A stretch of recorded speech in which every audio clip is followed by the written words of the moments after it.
어서오세요, 어서오세요. 도봉구 창동 사는 불량주부 망치 부인이 운영하고 있는 생방송 시사수다방에 오신 것을 환영합니다. 반갑습니다. 감사합니다. 어서오세요. 네, 어서오세요. 지금 제 뒤에 보이는 저 그림은 태원이라는 화가분께서 그려주신 우리 부부의 초상화인데요. 저의 페이스북과 트위터에 프로필 사진이기도 합니다. 근데 이제 저 남자 그림을 계속해서 김정일이라고 우기는 인간들이 요즘에 나타나고 있어요. 예, 그들은 누구일까요? 예, 그들의 마음속의 대통령은 노무현이고 살아있는 모든 남자의 그림은 김정일로 보이는 그들은 누구일까요? 예, 어서오세요, 어서오세요. 망치 부인입니다. 예, 아직도 노무현 욕하는, 이미 8년 전에 대통령 임기가 끝난 노무현을 대통령이라고 욕하는 그들은 진정한 노빠? 아니면 살아있는 남자 그림은 모두 김정일로 보이는 그들은 진정한 종북 세력?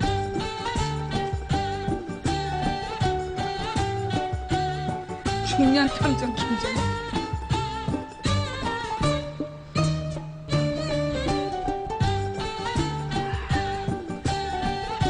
그럼 옆에 있는 사진은 저거는 박근혜야? 응? 에라이 종북 세력들아. 어서오세요, 어서오세요. 망치 부인입니다. 예. 오늘 아침에, 내가 이제 오늘 아침에 우연히, 평상시에 그 시간 냉장고를 잘 안 여는데, 내가 우연히 냉장고를 딱 열었어. 그런데, 그럼 내가 꺼내려는, 원래는 내가 그 오미자를 그 시간에 꺼내면 안 돼. 난 원래 양파 와인을 먹으려는데 냉장고 문을 잘못 열은 거야. 이쪽에 양파 와인이 있는데 이쪽 문을 열은 거야. 열고 내가 양파 와인이라고 생각하면서 오미자를 꺼내기 위해서 그 장애물을 치우는데 딱 보니까 플라스틱 물통에 뜨거운 보리차가 담긴 채로 냉장고 안에서 발견이 됐어. 무려 3통이. 이걸 본 순간 이런 만행을 이제 드디어 내가 한 건수 잡은 거지. 아니 그러니까 원래 추천 많이 받는 방송. 아싸. 자, 여러분, 우리 망치부인 방송 벌써 추천을 많이 받는 방송에 등극했어요. 예, 오전부터 추천해주신 분이, 무려 1,400분에 계시고, 그래서 지금 이제 시청자 숫자보다도 현재는 추천 수가 더 많다는 거, 감사합니다. 대단히 감사드리면서, 아직까지 추천 안 하고 보고 있는 인간들아, 너희들 오늘 밤, 녹색 설사의 그 침대에서, 녹색 설사 침대에서 눈 뜰지어다. 예, 감사합니다. 대단히 감사합니다. 냉장고 안에 뜨거운 걸 넣으면 안 되잖아요. 냉장고 안에 뜨거운 걸 넣으면 안 되는데, 이제 이게 원래는 항상 보리차를 그 전날 끓여서 밤새 식혀서 아침에 넣는데, 보니까 이제 우리 신랑이 까먹은 거야. 오늘 아침에 이제 끓여갖고 뜨거운 보리차를 그것도 플라스틱 병에 넣어서 이걸 냉장고 안에 몰래 넣어놓고, 나갈래다가 나한테 딱 걸린 거지. 용서할 수 없었잖아. 왜냐하면 그렇게 넣어놓으면 냉장고 안에 있는 물건들, 음식들도 상해요. 예, 위생적으로 그게 안 되는 거야. 그리고 냉장고도 되게 무리가 가고. 이거는 정말 내가 20년 만에 맞은 절호의 찬스였어. 그래가지고 이제 내가 막 꺼내가지고 이제 눈을 흘기면서 물을 꺼내놓고 막 이제 야단을 친 거야. 우리 딸이 놀래갖고 뛰어났어. 무슨 일이냐고. 도대체 무슨 일이냐고. 네 아빠가 이 뜨거운 보리차를 냉장고에 넣었다. 이게 얼마나 비위생적이고 이게 새로 산 냉장고에 대한 예의가 아니다. 그래서 막 잔소리했어. 그러면서 내가 이제 이렇게 얘기했지. 그래서 한시도 감시의 그 감시망을 느슨하게 하면 안 된다고. 감시를 소홀히 하면 안 된다고 내가. 니네 아빠는 이래서 내가 한시도 감시를 소홀히 하면 안 된다고 막 외쳤어. 우리 딸이 굉장히 당황스러운 얼굴로 보통 아빠 편을 들어야 되는데 지금 이건 분명히 아빠 잘못이거든. 딸이 아무 말 못하고 서 있는 거야. 그래서 내가 그 양김씨의 그 뭐라 그러나 그동안에 그 둘이서 은근히 그 연대에서 말이야 나를 은근히 무시하고 깔보고 말이야 같은 말이구나. 하여튼 저 아저씨가 나를 눈아래로 깔보면서 둘이서 얼마나 그동안 나를 무시했는지 그 막 서름이 복받치면서 이때다 싶어가지고 이제 막 이제 그 해퍼부었지. 그러면서 이제 내가 이래가지고 감시를 한시라도 소홀히 하면 안 된다고 딱 그런 순간 그때 우리 남편이 이렇게 조용히 외치는 거야. 그래, 네 엄마는 20년 동안 감시만 하고 한 번도 보리차를 그린 적이 없다. 앞부분은 다 좋았는데, 그래, 네 엄마는 20년 동안 감시만 하고 한 번도 자기 손으로 보리차를 끓인 적이 없다. 그 말을 한 순간 갑자기 전세가 뒤집어지면서 우리 딸이 나를 바라보는 눈빛이 뱀눈을 이렇게 딱 째지면서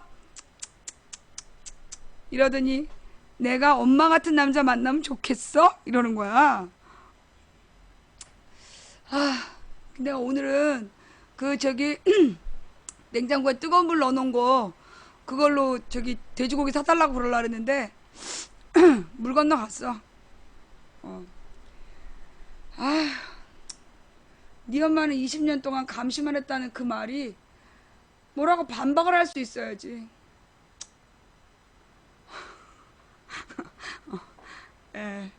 그래서 이제 우리 딸이 맨날 날 협박하는 이유가 뭐냐면, 뭐라 하냐면, 정말 자기도 커서, 아니 몇 년 전에는 재작년까지는 자기는 크면 꼭 엄마처럼 살겠다는 거야. 근데 그 말이 왜 나는 크면 꼭 엄마처럼 살 거야. 근데 그 말을 주로 어느 때 하냐면 내가 지네 아빠한테 막 못되게 굴 때, 왜 왜 내가 먹고 싶은 거 제때 안 내놨냐 뭐 이런 거. 그리고 왜 떡볶이를 조금밖에 안 줬냐 뭐 이럴 때 이제 막 난동을 피우고 있으면 우리 딸이 그런 거야. 나는 크면 꼭 엄마처럼 살 거야. 그런 얘기를 해갖고 분위기를 싹 올리는 거야. 나쁘게 집에 가. 그러더니만 이제 또 오늘 같은 날은 난 나중에 엄마 같은 남자 만나도 돼? 그런 말 해갖고 나의 불안감을 이제 증폭시키는 거지. 그리고 이제 지난번에 시험 때 막 새벽에 애를 깨우는 거야. 공부하라고. 그리고 이제 남편한테 한마디 한 거야. 도대체 당신 왜 이렇게 애를 괴롭히느냐. 이렇게 새벽에 애를 깨우고 그런다고 뭐 이게 능률이 오르겠냐고. 공부 못해주고 귀시 붙은 것도 아니고 환장을 했다고 내가 막 욕을 하면서 공부하지 말라고. 공부는 하고 싶은 만큼만 하는 거고 스스로 일어나서 하는 거지 왜 깨워주냐고 막 이제 야단을 쳤어. 그러니까 이제 우리 신랑이 이제 속이 상했겠지. 그러니까 딸한테 이렇게 얘기하는 거야. 너 공부 안 하면 엄마 같은 신랑 만나고 공부하면 아빠 같은 신랑 만난다? 나쁜 놈. 아주 못돼 처먹었어. 너 공부 안 하면 엄마 같은 신랑 만나고 공부 열심히 하면 아빠 같은 신랑 만난다? 네 진짜 이씨. 그게 막 불안한 거야. 그래가지고 이제 그 딸한테 지금부터 한순간도 눈 감지 말고 공부하라고. 눈도 깜짝하지 말고 공부하라고 막.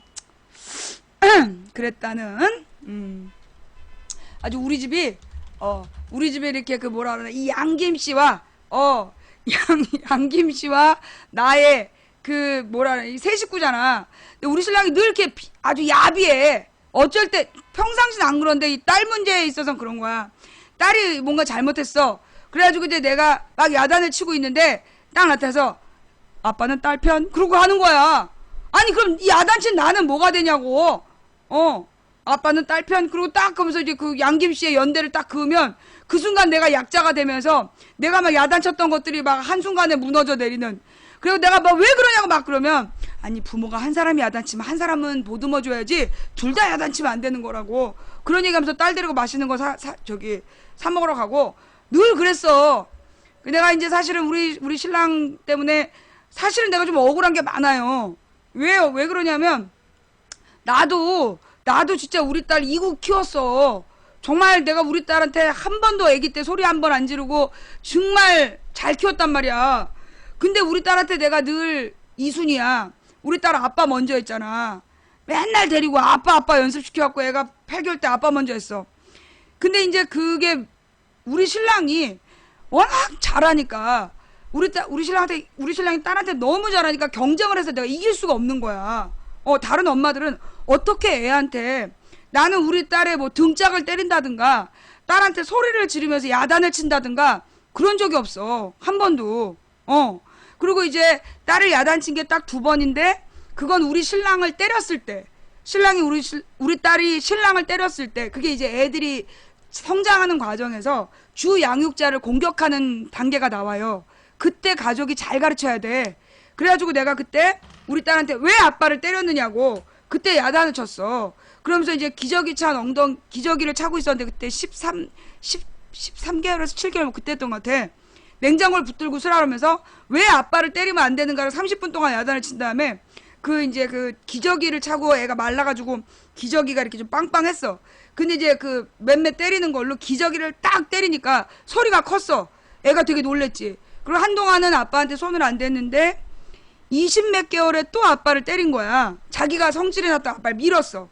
그래가지고 이제 그때 너가 이렇게 큰 잘못을 했으니 너는 엄마한테 혼나야 된다. 어떻게 아빠를 때리느냐. 막 이제 길고 긴 훈계를 한 다음에 너 2대 맞아야 돼. 그러면서 딱 매를 들었는데 우리 신랑이 매를 딱 뺏어갖고 애 발바닥을 2번 때리고 도망간 거야. 그거를 그렇게 하면 안 돼요.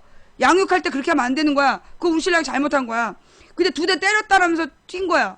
근데 아빠가 2대 때렸는데 내가 다시 때릴 수 없잖아. 그래서 그걸로 우리가 막 하마터면 막 별거 위기까지 갔어. 그 행위로. 근데 좌우지간 그 애를 때리면 안 된다. 뭐 이게 이제 우리 신랑의 주장이었지. 근데 하여튼 2번을 애를 야단친 거 빼놓고는 나는 우리 딸한테 뭐 소리를 지르거나 뭐 욕을 하거나 애를 등짝을 때리다든가 이런 적이 한 번도 없어. 공부하라고 괴롭히거나 그런 적도 없고. 그랬는데 우리 신랑이 너무 잘하니까 내가 그 경쟁이 안 되는 거야. 옛날에는 이제 교회를 가갖고 이제 그 애기 엄마들이 쭉 모여서 서로 육아 정보를 나누고 있는데 거기 우리 신랑이 다 애를 안고 가가지고 그런 얘기를 하는 거야. 우리 딸은 똥냄새가 안 난다고. 우리 딸은 장이 좋아가지고 장에 유해세균이 없어서 똥냄새가 안 난다고. 그러면서 얘기를 한 거야. 그러니까 거기 쭉 둘러섰던 애기 엄마들이 이렇게 쳐다보는 거야. 그러더니 그러다 뿔뿔이 흩어져서 가버렸어. 똥냄새가 안 날 리가 있어. 똥냄새가 나지. 근데 이제 사랑에 눈이 멀어가지고 애기 똥냄새가 안 나는 거야. 근데 이제 그 이유가 뭐냐면 그게 호르몬의 작용이래. 엄마한테는 그 애를 낳고 키우는 엄마한테 3년 동안은 그 호르몬이 나와서 아이의 똥냄새가 역하게 느끼지 않게 된대요. 그 얘기 알죠? 왜 우리가 사랑을 하는 것도 호르몬이잖아. 누구를 이렇게 좋다라고 느끼는 거. 그러니까 어떤 날은 남편한테 좋은 냄새가 난다고 느끼고 어떤 날은 남편한테 찌린내가 난다고 느끼는 거, 그게 내 마음 상태에 달려있다는 거야. 그게 이제 뭐라 그러나, 페로몬이 나한테 그러니까 내 마음 속에 있는 그 호르몬이 상대방에서 나오는 똑같은 냄새인데, 그 똑같은 냄새를 바닐라 향으로 느끼게 하거나, 찌린내로 느끼게 하거나, 그게 이 마음 속에 달려있다는 거야. 신랑이 미우면 땀 냄새가 더 나는 거야. 발가락도 더 나고. 신랑이 이쁘면 냄새가 안 나. 왠지 향긋하고 스킨 냄새가 좋고 막 그게 사랑하는 마음 때문에 달린 거야. 그래서 이 엄마가 애기의 똥 냄새를 못 맡는 게 애를 너무 사랑하는 이 호르몬이 냄새를 못 맡게 하는 거야. 냄새를 정확하게 판단을 못 하는 거지. 그 냄새가 자기의 배우자한테 냄새가 역하게 느껴지는 거예요. 그거 자기 마음에 달려 있는 거예요. 남편이나 아내의 냄새가 싫은 사람들 그거 자기 마음에 달려 있는 거야. 내 마음이 별로 안 좋아하기 때문에 호르몬이 그렇게 작용을 해가지고 그래서 왜 맨 처음에 어떤 여자가 마음에 들면 그 여자한테서 너무 좋은 냄새가 나잖아. 그럼 향수 못 써요? 이렇게 물어보면 비누 쓰는데요? 이렇게 얘기하잖아. 개뻥이야. 무슨 비누를 써? 좌우지간 그거는 비누 냄새도 아니고 화장품 냄새도 아니야. 그냥 내 호르몬이야. 내 호르몬이 상대방을 좋은 냄새로 인식시키는 거예요. 그래서 그 냄새에 대한 내용을 소설로 쓴 게 향수라는 거잖아. 그 읽고 참 찝찝하고 더러워가지고. 하여튼 그래서 그 호르몬 근데 그 호르몬이 되게 짧게 나온다며. 3개월? 그 상대방에게 매력을 느끼게 하는 호르몬은 3개월인가 나오고, 그래도 책임감을 느끼면서 그나마 유지할 수 있는 그 호르몬은 3년이 나오고, 그러면 이제 그래서 3년이 지나면 결혼 생활이 권태기가 오고, 애인도 3년 지나면 헤어지고 그러는 게 그 호르몬 작용 때문이다. 그런 얘기를 하잖아요. 그럼 결국은 이제 이 호르몬이 자연현상이기 때문에 막을 수 없느냐? 그게 아니야.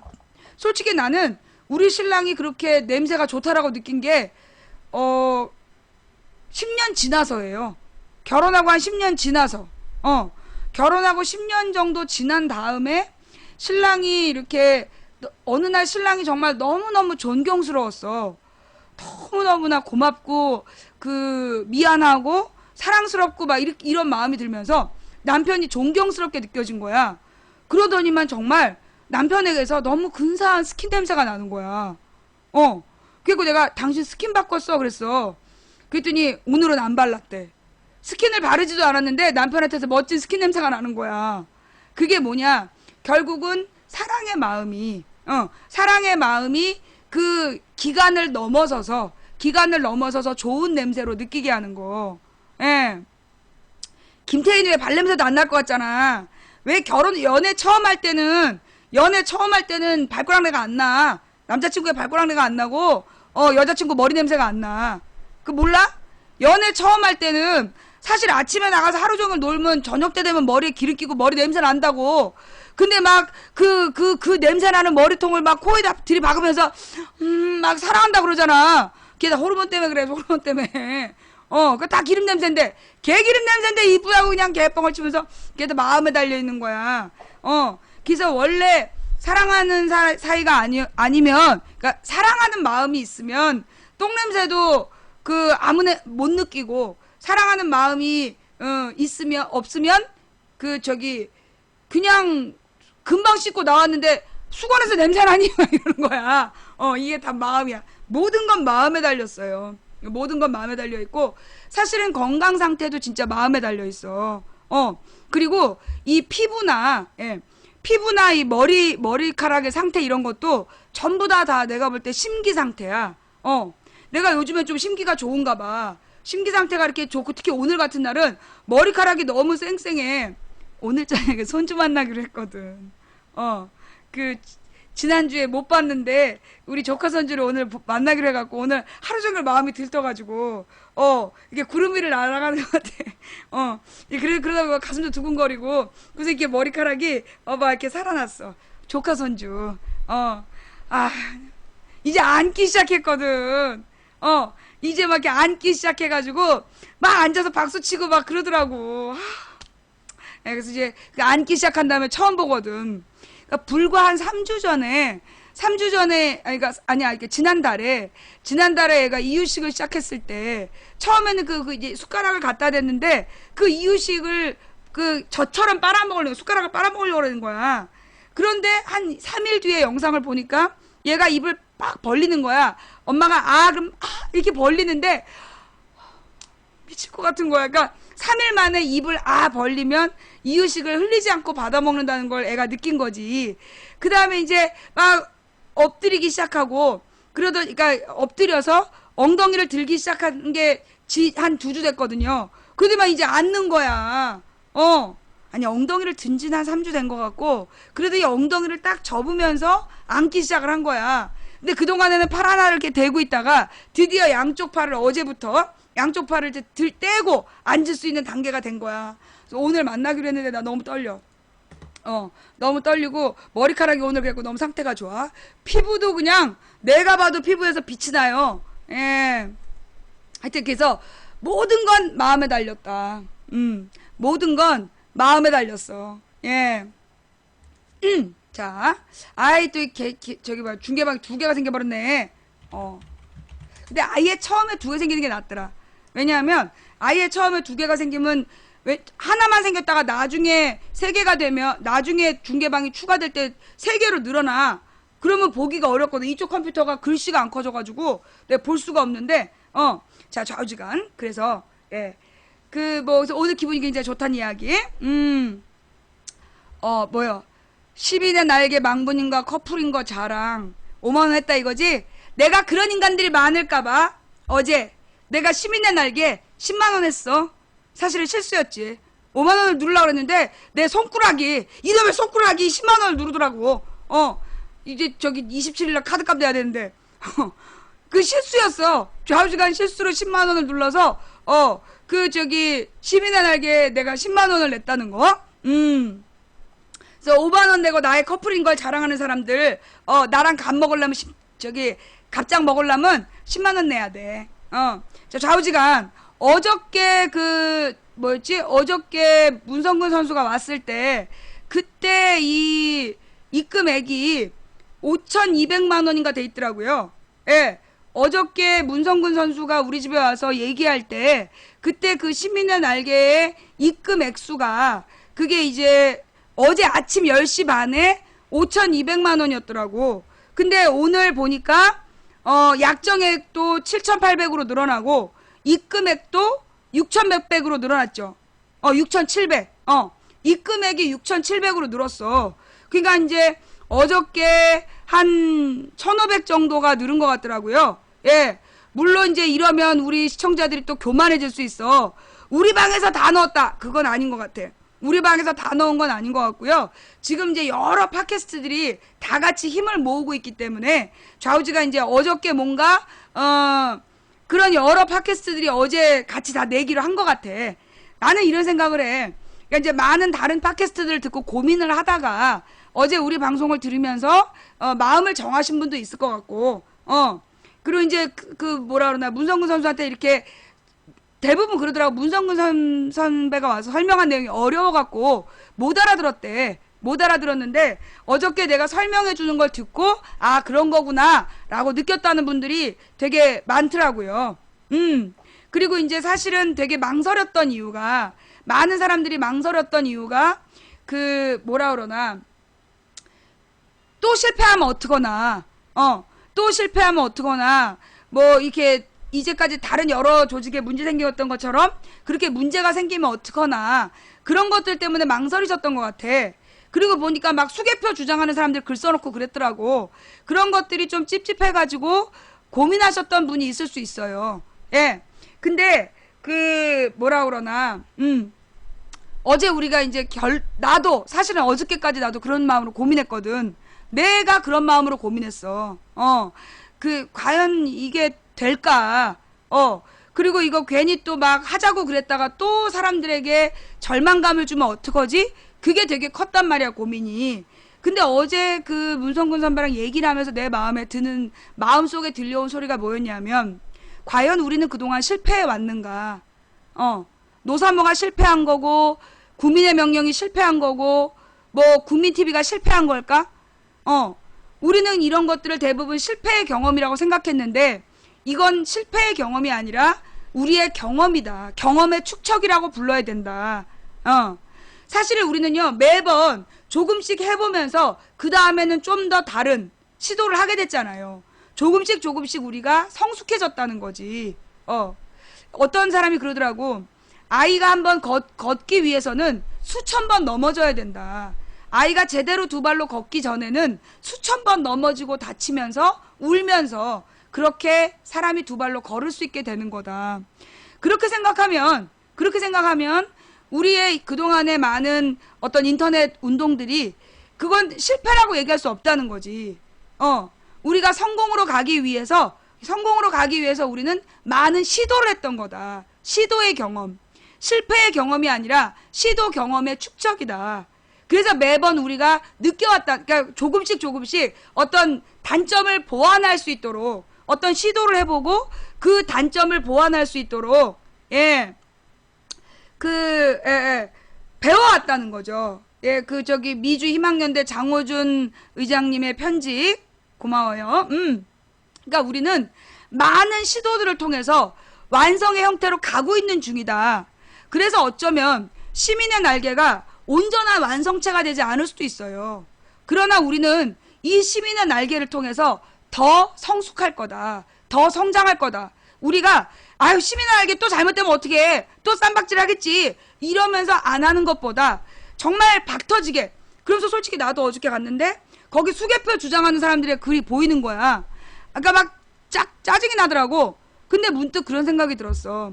그래, 저 사람이 수개표를 주장하는 건 자기의 신념이겠지. 그 부분은 나하고 다르지만 그 사람은 수개표를 주장하는 사람이고 나는 그걸 인정하지 않는 사람이지만 그래도 우리는 민주주의로 가야 된다라는 하나의 목표를 갖고 있다면 우리는 이 시민의 날개 울타리 안에 같이 모여야 된다.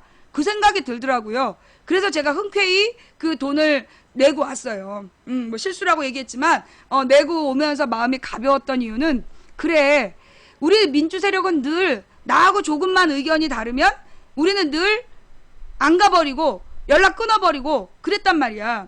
물론 나의 방송에서 여전히 수개표를 주장하면 강퇴야. 블랙이고. 그러나 이건 내 방송이니까, 우리 방이니까, 내 집이니까. 그러나 내가 집 밖에 나가서 민주세력의 울타리, 같이 모인 울타리로 들어갔을 때는 거기 나하고 다른 많은 성격을 갖고 있는 사람들이 올 거다. 그 사람들을 인정해야, 그 사람들을 인정해야 그게 민주세력의 빅텐트가 되는 거지. 나는 내 식대로만, 내 말만 따라야 된다. 시민의 날개가 내 뜻만 따라야 된다. 그건 민주주의가 아니야. 그건 민주주의가 아니야. 나는 여전히 우리 방에서 수개표 운동을 하는 애들을 내쫓을 거예요. 절대 용납 안 해요. 개표 부정을 주장하는 사람들 용납 안 해요. 그럼에도 불구하고 그 시민의 날개 안에서 그런 주장을 하는 사람이 있다고 해서 내가 시민의 날개를 포기하진 않겠다. 그 생각이 다를수록 맞춰가겠다라는 그런 마음이 들었어요. 여러분들도 어쩌면 어제 그런 마음이 들지 않았을까. 어저께 그런 마음이 들지 않았을까. 그래서 그동안에 시민의 날개에 대해서 좀 경계하고 망설이던 분들이 어저께 결단을 좀 많이 내리신 것 같아요. 예. 같이 한번 시민의 날개 다시 멀티캠으로 한번 볼게요. 자, 시민의 날개 약정 모금액 7,862만 8천원. 어저께 이 숫자가 6,600이었는데, 약정 모금액은 뭐냐면, 내가 얼마를 내겠다라고 약속한 금액이에요. 그리고 이제 실제로 모금된 액수는 6,300. 어제가 한 5,200 정도에서 시작했거든요. 근데 이제 실제로 어저께 모금된 금액이 6,300이라고 그러더라고. 그래서 이제 이거는 실시간이 아니야. 그러니까 아침 12시에, 아침 10시 반에 모금 현황 요 6,300만원 이 칸은 아침 10시 반에 업데이트가 되고, 위에 있는 숫자는 그 인터넷으로 후원을 약속한 숫자. 예. 인터넷으로 후원을 약속하면 그 약정 금액이 뜨는 거예요. 요 금액은 후원을 약속한 금액. 그리고 이 밑에 있는 금액은 실제로 입금된 금액. 그래서 저 위에 있는 것보다 밑에 있는 게 중요한 것 같아. 그래서 매일매일 얼마씩 입금됐는지. 그래서 빨리 2억이 되면 우리가 IT 기술자들을 불러서 실제로 캠페인을 할 수 있는 공간을 마련할 수 있다. 예. 네. 자, 그래서 이제 오늘 아신 분들 계세요? 자, 포털에서 시민의 날개, 온라인 광장 시민의 날개라고 검색하시면 저 사이트에 들어가실 수 있어요. 그러면 회원가입하시고 약정을 하실 수 있죠. 예, 회원가입하시고 약정을 하실 수 있다. 네네네. 자, 그래서 일단은 우리가 2억을 만들어 보는 게 되게 중요하다. 2억을 만들어 보고, 그래서 조금씩 우리가 성장시켜 나아가자. 사실 우리가 너무나 완벽한 걸 기대하면 안 된다. 완벽한 걸 기대하지 말고, 조금씩 키워갈 생각을 해야 된다. 그리고 사실 그랬잖아요. 누군가 해주길 바랬어. 근데 누군가가 누굴까? 나 말고 다른 사람이 해주길 바라면서 어쩌면 우리는 불평불만만 했던 건 아닐까. 그래서 이 시민의 날개는 지금 이제 시작하는 거고, 이게 어떤 모습으로 끝이 날지 몰라요. 어쩌면 우리가 원하는 방향하고 전혀 다른 방향으로 처참한 종말이 올 수도 있어요. 그러나 그건 어느 때 그런 처참한 종말이 오느냐? 우리가 모두 포기했을 때. 우리 모두가 다 포기하고 이걸 버리면 아주 처참하고 지저분한 종말이 오겠죠. 그러나 가는 과정에서 나타나는 단점들을 고치고 보완하면서 우리 스스로가 빈 곳을 채워가면서 완성시켜 나아가다 보면 우리는 어쩌면 이전에 갖지 못했던 아주 견고한 우리들의 놀이터를 만들어낼 수 있지 않을까, 그런 생각이 들었어요. 그래서 우리 이거 포기하지 말자. 내가 어저께 나는 여기다 남은 생을 걸 테니 문성근 선수는 여기다 뼈를 묻어라. 문성근 선수가 뼈를 묻겠다 그랬어요. 예.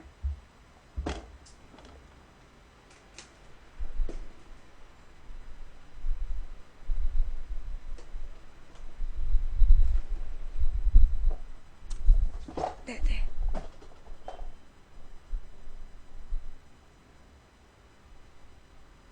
뭐라고요? 스캔들 뭐? 그래서 지금은 우리가 혹시 또 실패할까봐 망설일 때가 아니다. 내가 그랬잖아요. 내가 이제 옛날에 어떤 일을 할 때, 가령 이제 내가 영업할 때도 그랬지. 그러니까 내가 했던 일은 뭐였냐면 일반적인 보험 영업이 좀 아니었어요. 우리 때는 그게 뭐 명문대 나온, 그러니까 그때가 이제 IMF 직후였잖아. 그러니까 이제 명문대를 나온 남자 그들이 회사에서 막 대거 쫓겨났을 때였어. 그런 사람들을 이런 외국계 보험회사에서 끌어들인 거예요. 그래가지고 이제 좀 고급 영업을 한 거지. 액수도 큰 비싼 일을 하러 다닌 거야. 그래서 내가 이제 그때 부자들을 만나고 그랬었다는 거고, 나도 이제 학벌이 좀 그 당시에는 보험업계에선 쓸만한 학벌이었어. 그래서 이제 거길 들어가서 일을 할 때였는데, 하면서 보면 이제 어떤 목표가 있어. 목표를 딱 누군가 제시를 해. 이걸 어떻게 하면 할 수 있는지 찾아라. 그런데 그 얘기가 딱 떨어지면 나 같은 사람은 그게 되는 방법을 계속 찾아. 이 방법을 써볼까? 저 방법을 써볼까? 하면서 어떻게 하면 될까를 생각하면서 막 4-5가지를 고민을 해. 근데 굉장히 학벌 좋은 애들이 옆에 앉아갖고 그걸 할 수 없는 이유 99가지를 1시간 만에 찾아내더라고. 나는 고작 1시간 만에 어떻게 하면 이 목표를 이룰 수 있을까를 고민하느라고 4-5가지를 고민했단 말이야. 근데 나보다 머리 좋은 애들은 앉아가지고 같은 시간 동안에 할 수 없는 99가지 이유를 찾는 거야. 그 내가 그걸 보면서, 내가 이제 그걸 보면서, 모든 것은 마음에 달려있다. 모든 것은 마음에 달려있고, 그리고 중요한 것은 학벌이나 그런 게 아니다. 하려는 의지가 중요하다. 나보다 학벌 좋고, 나보다 IQ가 높으면 뭐하냐고. 안 되는 방법 99가지를 찾고 있는 사람과 나처럼 머리도 나쁘고 학벌도 나쁘지만 계속 시도하는 사람과 둘 중에 누가 더 성공 가능성이 크냐. 나는 나라고 생각해. 나보다 머리 좋고 나보다 학벌 좋고 나보다 배경 좋은 사람들이 앉아서 안 되는 이유 99가지를 찾는 것보다 나처럼 좀 부족해도 일단 들이밀고 시도해보는 사람이 성공에 좀 더 가깝다고 봐요. 왜? 저 사람은 안 될 가능성을 생각해서 아무것도 안 하고 나는 실패하더라도 한번 해보겠다는 생각으로 자꾸 도전하기 때문에 99개 도전하다 보면 1개는 걸릴 수 있거든. 안 되는 이유 99가지 찾아놓고 앉아있는 사람보다 99번 시도하는 사람이 성공 가능성이 있다. 그래서 우리가 이 시민의 날개에 대해서도 우리 그런 마음으로 시작하자. 이게 뭐 완벽한, 그리고 뭔가 준비가 되어 있는 게 난 아니라고 봐. 어제 얘기 딱 들어보니까 아무것도 없어. 이제 보니까 지금까지 진행된 내용이 별로 없는 거야. 아직 뭐 이게 전체적인 틀거리만 나와 있지. 그 방만, 이런 방 저런 방, 그러니까 왜 방에 대한 대략적 설계도만 있는 거지. 아직 기자재도, 그러니까 집을 짓는다면, 집을 짓는 거에 비유해 보면 지금은 설계도만 나와 있는 거야.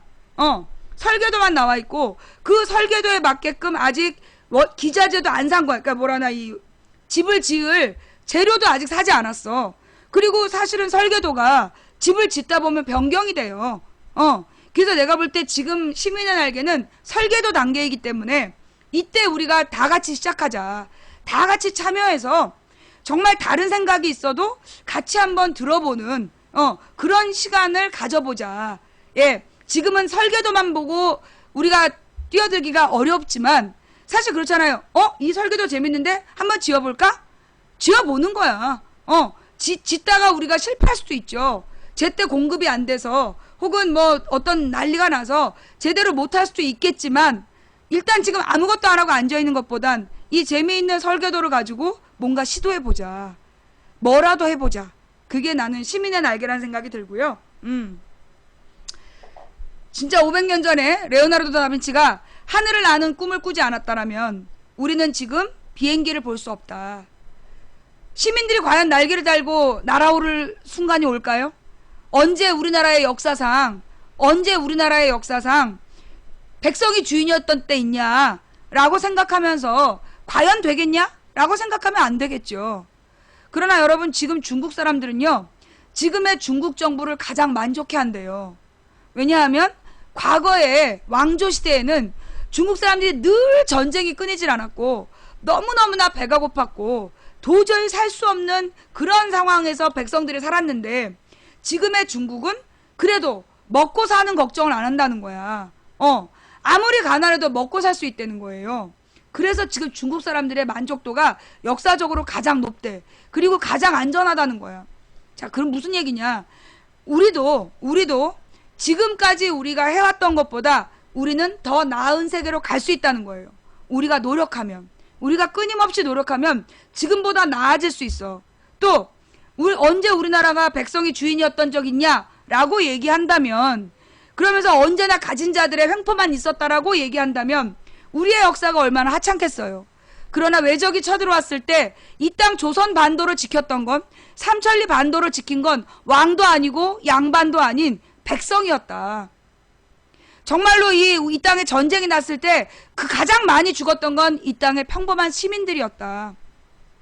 그리고 일본군하고 싸웠던 독립군도 양반 중심이 아니라 실제로 많은 백성들이었다. 또 우리나라에서는 얼마나 민주화의 경험이 많습니까? 정말 이승만이란 독재를 4.19로 무너뜨리고 아시아 전체가 그 미국이 뒤를 봐주는 군부 독재들이 점령하고 있을 때 전두환 독재를 87년 민주항쟁으로 무너뜨린 나라야. 80년대 심지어 무장항쟁까지 했던 80년 광주 민주항쟁의 경험도 갖고 있어. 그리고 김대중, 노무현 그들을 대통령으로 만들어냈고, 그리고 이명박, 박근혜라는 이 말도 안 되는 권력하에 우린 죽지 않고 살아있잖아. 우리는 계속해서 싸우고 있잖아요. 나처럼 감옥에 갔다 와도 나는 당당하게 지금 싸우고 있잖아. 무엇보다 우리 박래군 선수는, 그 세월호 공동위원장 박래군 위원장은 벌써 구속이 4번이래. 이번이 4번째 구속이래요. 그래도 포기하지 않잖아요. 언제 박래군 선생이 나오게 되면, 출소하면 한번 만나서 같이 살아온 이야기를 좀 들어봤으면 좋겠어.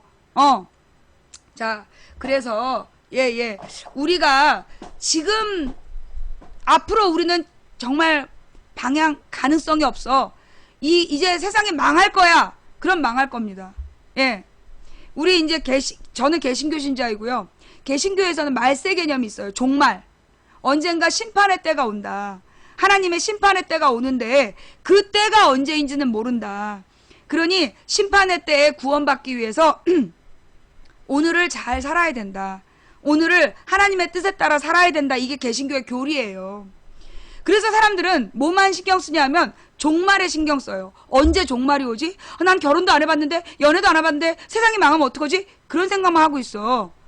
그런데 이 종말론의 가장 중요한 말은 언제인지가 모른다는 거야. 종말의 때를 정하지 않으셨다는 거. 그보다 더 중요한 말은 뭐냐 하면, 그래서 오늘 언제 종말이 오더라도 당당한 하루를 살아야 된다. 하나님의 뜻에 맞는 하루를 살아야 된다는 말이 더 중요한 말인데, 많은 개신교 신자들이 종말의 때에 대해서 너무 두려워한 나머지 무시하거나 그러면서 이 교회를 오는 목적 자체를 잃어버린단 말이야. 이제 이런 것들이 있다. 그래서 종말은 있을 거라고 봐요. 저는 종말의 때가 올 거다. 이 종말이라는 건 인류 모두가 뭐 노잉이라든가 이런 영화처럼 에브리원이 죽는 그런 때도 있을 수 있겠죠. 그러나 그게 아니라, 에브리바디가 죽는 때가 아니라 나의 종말이 와. 우린 다 죽잖아. 그게 종말이지 뭐야. 언젠가 우리는 개개인의 종말이 와. 근데 우리가 언제 죽을지 몰라. 근데 내가 죽을지도 모른다는 두려움 때문에, 내가 죽을지도 모른다는 두려움 때문에 오늘을 허비하지 말자는 거야. 언제 죽더라도 후회 없는 오늘. 언제 죽음이 갑자기 찾아와서 나의 종말이 오더라도 후회 없는 오늘을 만들자. 그게 이 개신교 신앙의 핵심이고요. 그래서 정말 사랑하고 나누는 오늘을 만들어야 된다. 이게 예수님께서 우리에게 주신 말씀이다. 종말은요, 때가 정해져 있지 않아요. 우리가 아무리 노력해도 종말이 때가 오면 모든 게 다 무너지는 게 아니야. 우리의 노력으로 종말을 미룰 수 있어요. 난 그렇게 봐요. 개신교 신앙의 핵심은 뭐냐? 우리가 날마다 노력하다 보면 그 심판의 때를 나는 늦출 수 있다고 생각해. 우리가 어떻게 노력하느냐에 따라서 우리의 미래는 바뀐다. 이게 사람이 말이에요. 태어나면 왜 사주라는 게 있잖아요. 사주팔자라는 게 있어가지고, 그 사주팔자라는 게 뭐냐면 그 사람이 태어난 해, 달, 일, 월, 그러니까 달이 똑같이 해, 월, 일, 시. 요게 이제 4가지 그 사람이 태어난 때를 상징하는 이 시간대인데, 요 시간대를 가지고 그 시간대에 태어난 사람들의 운명을, 그러니까 그 시간대에 태어난 사람들의 일반적인 삶의 궤적을 정리해 놓은 게 그게 사주팔자에 대한 통계학이야. 사주팔자에 대한 이야기가요, 원래는 통계학이에요. 이게 맨 처음에 이제 어떤 시간에 태어난 사람이 이렇게 살더라. 그걸 가지고 통계학을 내놓은 건데 그걸 너무나 맹신해버리게 된 거죠. 그래서 미래를 막 점치려고 그러고, 그리고 아유 얘는 뭐 할 팔자야 그러면 포기해버리고, 근데 사실 우리의 운명은 정해져 있지 않아요. 예. 옛날에 그 어떤 할머니가 나한테 무당이 될 거다 라고 얘기했지만 나는 무당이 되지 않았죠. 우리 엄마 기도를 열심히 해갖고 나를 기독교인으로 키우신 거죠. 그 다음에 내가 이제 어떤 점쟁이가 막 사람들한테 이제 장난을 치는 거야. 그래갖고 내가 이제 내 손금을 보겠대. 그래서 그래요? 한번 봐보세요. 딱 했더니 그 사람 손을 확 떼는 거야. 그래서 아유, 근데 예수쟁이구만 이러는 거야. 손금에 예수 믿는 게 보인다는 거야.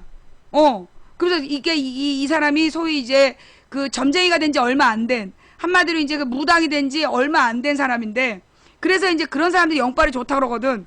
그런 사람을 딱 보고 에이, 예수 믿는 사람이구만. 그럼 예수 믿는 사람은 사주팔자가 손금이 안 보인다는 거야. 그래서 나한테 막 욕을 하면서 가요. 부정 탔다고. 아이고 큰일 났다면서 부정을 탔다면서 가더라고. 그 사람 그들이 장사가 안 됐을 것 같은데. 좌우지간.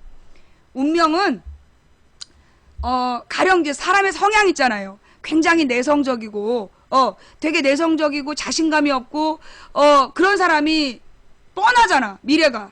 그죠? 그러면 그 사람은 뻔한 인생을 살다 죽겠구나 할 수 있겠지. 그런데 어느 날 그 사람이 용기를 내서 내 삶의 방식을 바꾸면 그의 운명이 변하는 거예요. 운명은 정해져 있지 않아. 어떤 성향을 가진 사람이 일반적으로 가는 패턴은 있지만 그 사람이 어느 날 내가 이걸 깨겠다, 이걸 바꾸겠다라고 작정을 하면 나는 운명을 바꿀 수 있다고 생각해요. 예, 운명의 수레바퀴를 본인이 돌리는 거다라고 생각하기 때문에 우리가 실패할 거야, 앞으로 우리나라에 미래는 없어, 우리는 망할 거야 라고 생각하면 망합니다. 어떻게든 망하는 걸 막아내겠어. 아직 시간이 있잖아. 맥가이버처럼 마지막 5초 3초 남을 때까지 포기하지 않고 끝까지 노력하는 거야. 어차피 한번 죽을 건데 노력하다 죽으면 폼나잖아. 네. 시간 가는 줄 모르고 계속 보는 방송 1위에 등극했어요. 시간 가는 줄 모르고 보느라고 추천하는 것도 깜빡했지. 지금 2,300명 중에 300명이 380명 추천 안 하고 있네. 알지? 무슨 일이 벌어질지. 자, 그래서 근데 이제 사실 이제 사람들이 이제 개신교를 싫어하는 이유가 뭐냐면, 교회를 싫어하는 이유가, 교회 다니는 사람들이 굉장히 이렇게 그 뭐라 그러나 좀 막혀 있어. 그 폐쇄적이라고 하나? 그러니까 다른 사람의 종교는 전부 다 사입이고 이단이다 이렇게 얘기하고, 천주교도 이단이다, 불교는 우상숭배다, 그래서 타인의 종교를 인정하지 않고 그런 교회를 교인들이, 우리나라 교인들이 그런 모습이야.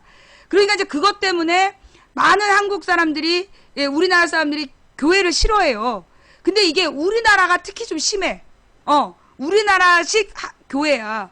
이게요, 그 뭐라고 그러나, 술을 못 먹게 하는 거, 술 담배를 못 피게 하는 게 우리나라만 그래. 교회에 다니는 사람 술 담배를 안 하는 게 우리나라만 그래. 왜 그러냐 하면, 그 서양 사람들은 취하지만 말라고 그러지 술 마시지 말라고는 안 해요. 왜냐면 그 사람들 문화 자체가 와인을 마시고 맥주를 마시는 걸 그냥 삶으로 여기기 때문에 물이 나빠서 그런 걸 해먹는 거거든. 그러니까 술 마시지 말란 말이 없어. 우리나라만 술을 교회 다니면 안 마시는 거야. 그 이유가 뭐냐, 그 우리나라 사람들이 굉장히 술을 좋아했다는 거야. 미국인 선교사들이 와서 보니까, 그리고 우리나라에 그 미국인 선교사들이 오던 그 시점이, 선교사들이 와서 막 교회를 전파하던 1920년대 그때가 미국에 금주령이 내려져 있을 때였어.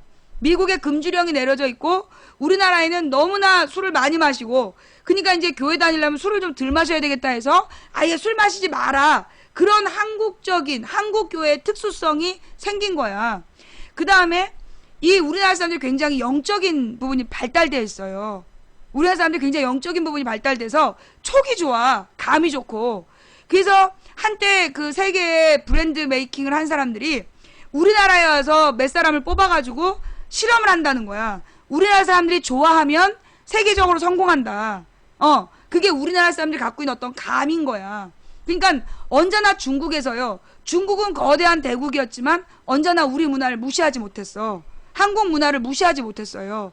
그게 우리나라 사람들이 갖고 있는 어떤 감 때문이야. 감각. 근데 이제 이런 여러 가지 것들이 강한데 어떤 문제가 나타나냐면 자기 주장이 너무 강해. 내가 그랬잖아. 반도 기질이라고. 스페인이나 그리스나 이탈리아나 우리나라 사람들이 갖고 있는 기질이 뭐냐면 자기 주장이 너무 강한 거야. 물론 인도 차이나 반도 왜 그런데 거긴 너무 더워서 의지가 없어. 거긴 너무 더워서 의지가 없는 거고 이 그 온대지방에 있는 반도들 스페인, 이탈리아, 그리스, 그다음에 터키, 우리나라 이 나라 사람 이 반도에 살고 있는 사람들의 공통적인 성격이 뭐냐면 굉장히 자기 주장이 선명해. 그리고 선명한 걸 좋아해. 흐지부지하는 걸 싫어하고 그래서 이렇게 뭐 이럴 수도 있고 저럴 수도 있어. 그럼 용납이 안 되는 거야. 네 말도 맞고 네 말도 맞아. 그러면 미쳐버리는 거야. 그게 왜 그러냐면 반도는 문화가 섞이잖아요. 해양 문화하고 이 대륙 문화가 섞이는 곳이고 그러니까 언제나 변화가 끊임이 없는 곳이야. 늘 변화를 하기 때문에 그 변화의 감을 잡기 위해서 굉장히 센서가 발달하는 거지. 감각이 발달할 수밖에 없어. 그래서 모든 예술가들이 그 반도들에 또 살아. 문화유산도 그 반도들에 많고 좌우지간 이 사람들이 그런 성향이 있다 보니까 이 자기 주장이 너무 선명해서 다른 사람들하고 싸움을 잘해. 스페인 사람들 무서워. 이탈리아 사람들도 무섭고 그리스나 이 우리나라 다 마찬가지인데 우리 가족 건드리면 가족을 똘똘 뭉쳐갖고 한판 붙어. 그 이제 가족을 중시하고 그 다음에 한번 싸우면 끝장을 보고 굉장히 이제 이 과격한 사람들이 많단 말이야. 이제 그러다 보니까 우리 한국 교회가 지나오면서 굉장히 폐쇄적. 내 말만 옳다. 내 말만 옳아. 그러면서 굉장히 그 한국 교회의 교리가 되게 폐쇄적이 돼버린 거야. 근데 우리가 정말 성경을 읽어보면 열린 마음으로 읽어보면 예수님께서는 되게 열린 마음으로 그 당시에 많은 어떤 그 제약 이런 걸 벗어버리고 그 하나님의 본질로 다가가라고 끊임없이 말씀하고 계신데 이걸 우리 이제 종교가 교리를 갖게 되면 종교의 이론이 생기는 걸 종교 교리라 그래요. 종교의 교리가 생기면 그건 이미 종교의 본질이 흔들렸다는 얘기야. 종교가 맨 처음에 나타나는 건 어떤 영적인 존재와의 소통하기 위해서 소통할 사람들이 있고 그들이 갖고 있는 공통적 패턴 때문에 그 신을 믿어야 되겠다. 그래서 종교가 생기는 거란 말이야. 근데 이게 결국은 정말로 신과 소통하는 사람들이 종교를 만들었어. 그런데 시간이 지나면서 사람들이 뭐라 그러나 신과 직접 소통하지 못하게 된 거야. 직접 소통하지 못하게 되면서 가령 부처가 불상 있잖아. 불상. 부처의 상이 왜 생겼냐 하면 부처의 사상을 처음에 제자들이 전했어요. 그래서 이 인생은 정말 고통이다. 삶은 고다. 그러면서 108번뇌 속에서 인간의 삶은 끊임없이 고뇌하고 있다. 그러면서 이 모든 생명체는 윤회한다. 그러면서 계속 이제 재생된다는 거죠. 그리고 이 모든 건 연관되어 있다. 그런 얘기를 하면서 그러면서 이 끊임없는 번뇌가 우리를 괴롭히고 있는데 이 108번뇌를 다 내려놓고 내 마음을 공해 상태로 비우면 모든 욕심을 다 내려놓으면 해탈의 경지에 이르게 되고 그러면 더 이상 그 윤회를 하지 않는다. 그게 이제 불교의 철학인데 그 얘기를 전달했는데 못 알아듣는 거야. 그 얘기를 전달했는데 사람들이 잘 못 알아들어. 그러면서 왜 그러잖아요. 불교의 이 철학이 너무 심오하기 때문에 잘 못 알아들어. 그러니까 그 심오한 불교의 철학을 이해시키려고 만든 게 불상이야. 석가모니라는 사람이 보리수 아래서 깨달음을 얻었대. 그래서 부처처럼 깨달음을 얻으려고 네가 노력하다 보면 깨달음의 경지에 갈 수 있어. 그래서 불상이 생겼다는 거야. 불교 철학이 너무 어려워서 대중들에게 설명하기 위해서 불상을 만들기 시작했다는 거죠.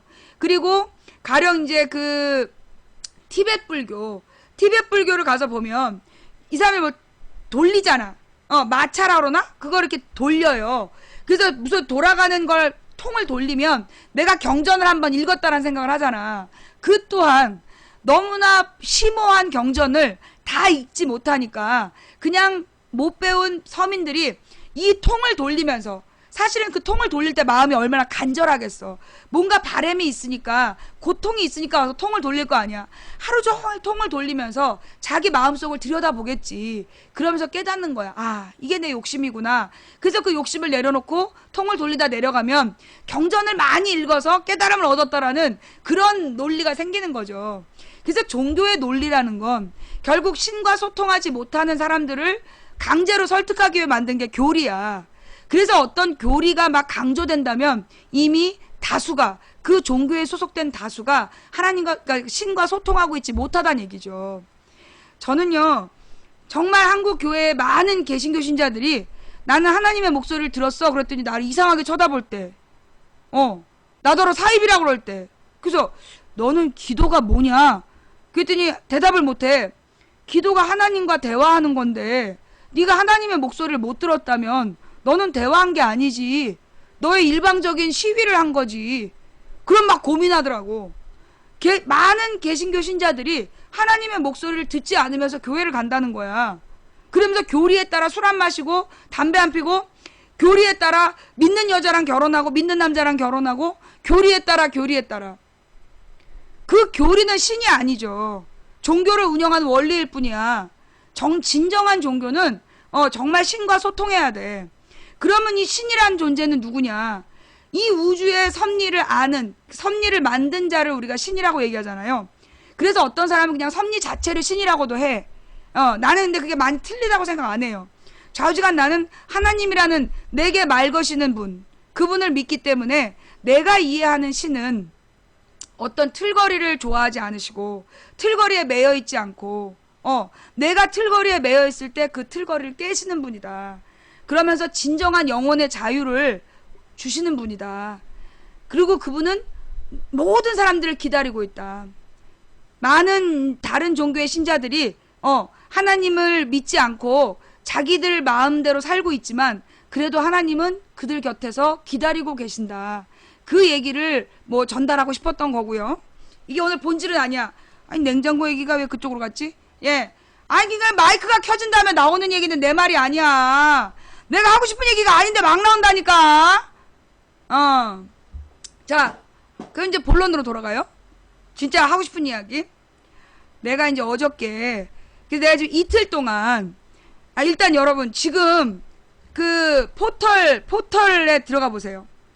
포털에 들어가 보면, 지금 포털에 딱 들어가서 보면 국정원 해킹 뉴스가, 국정원 해킹 뉴스가 안 보여요. 그죠? 국정원 해킹이란 단어 자체가 안 보여. 지금 여러분 모바일로 한번 검색해 보세요. 여러분 그 모바일로 검색을 해보면 국정원 해킹이라는 단어 자체가 뉴스 그 제목에서 사라졌어. 사라져버린 거야. 왜 그럴까요? 이게 왜 그럴까요? 오늘 아침에 너무 중요한 얘기가 나왔어. 오늘 아침에 진짜 중요한 뉴스가 나온 거야. 국정원 해킹에 있어서 빼도 박도 못할 너무 중요한 뉴스가 나온 거야. 그러니까 갑자기 아까 오전 한 11시경 그때부터 싹 사라지더라고. 왜 사라졌느냐 하면 신경민 찾아봐. 신경민의 오늘 오전에 10시 정도에 신경민 의원이 발표한 게 있어. 그 내용이 뭐냐 하면 지금 자살한 국정원 임씨가 삭제 권한이 없었대. 자살한 국정원 직원 임씨가요 4월 달에 이미 다른 부서로 전출이 됐고 그 다음에 이 사람이 삭제 권한이 없었대. 4급 공무원은 삭제 권한이 없었다는 거야. 이 뉴스 굉장히 중요한 뉴스거든요. 국정원 해킹 사건의 가장 결정적 뉴스야. 이거 봐. 몰랐지? 이 뉴스가 뜨니까 국정원 해킹 자체가 싹 사라진 거야. 국정원 직원 임씨가 국정원의 그 자료를 삭제할 권한이 없다. 그걸 신경민 의원이 밝혀냈어요. 그 다음에 또 하나는 뭐냐면 그게 국정원 내규래.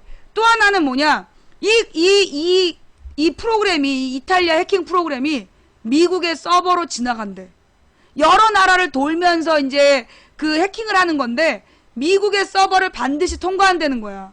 그렇다면 국정원의 국가 기밀이 국정원의 기밀사항이 미국의 서버로 그대로 다 전송된다는 얘기야.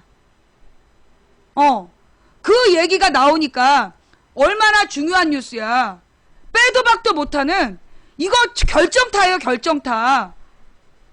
4급이라서 삭제 권한이 없대. 그게 국정원 내규래. 그러자 이 뉴스가 싹 사라진 거야. 기가 막히죠? 내가 볼 때 이탈리아 해킹팀 그 해킹 프로그램 미국이 만든 것 같아. 미국의 NSA에서 NSA? 거기서 내가 볼 때 만든 거야. 치명적 증거가 나왔어. 4월 달에 전출했다니까요? 예. 그런데 그 기사가 한겨레 경향도 메인으로 안 띄우는 거야. 이거 사실 되게 중요한 뉴스거든요?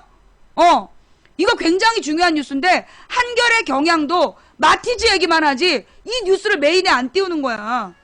이 국정원 해킹 뉴스에서 얼마나 중요한 뉴스인데, 이게. 지금 자살한 국정원 임씨에게 모든 걸 다 뒤집어 씌워갖고, 자살한 임씨가 실수로 모든 걸 삭제한 다음에, 자기 실수를 반성하면서 자살했다고 그게 스토리였어. 그런데 알고 보니까 국정원 임씨는 삭제할 권한이 없대. 그럼 어떻게, 누가 삭제했냐는 거야. 누가 삭제했냐고. 이게 얼마나 중요한 뉴스인데, 왜 마티즈 색깔 뉴스만 나오냐고. 마티즈 뉴스 내가 뭐라 했어. 마티즈 변호파 중요하지 않다. 한마디로 CCTV에 차가 다른 차야. 다른 차라고 얘기하면 되는데 그걸 아니라고 계속 시간상 그 차가 맞다. 개소리 하면서 일부러 논란 속에 여러분을 가둬둔 거예요. 뭔가 조작이 있다 이러면서 아무 상관없는. 자, 여러분 6시 50분경에 지나간 빨간 마티즈가 그거 하나겠어? 다 다르더만. 가드도 다르고 안테나도 다르고 차 번호판도 달라. 그런데 왜 그런 엉뚱한 빨간 마티즈를 이게 그 임과장 차라고 왜 뉴스에 뿌렸어? 그걸 왜 뿌린 거야? 그래놓고 왜 논란을 만들어? 그래놓고 막 비교 분석해갖고 그게 되게 중요한 것 마냥. 아니 다른 차례니까. 언론에 공개된 빨간 마티즈, CCTV 빨간 마티즈 다른 차야.